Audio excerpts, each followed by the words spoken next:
walk in our door with a mindset that is interested in plants, animals, the environment. They may not know what they want to do. As they walk in our door, we expose them to various career opportunities related to all of the industries. Our students usually go two different paths. About half of them go off to some type of post-secondary education. The other half go directly into the workforce. We focus in three major areas from plant science, environmental science, and animal science.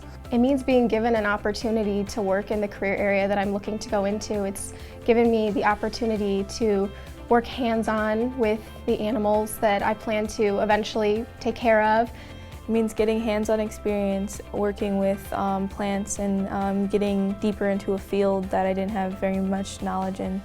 My light at the end of the tunnel is to become a large animal vet and work with zoo-type animals in a setting like Disney's Animal Kingdom, or even to move to Africa and work hands-on with the animals there.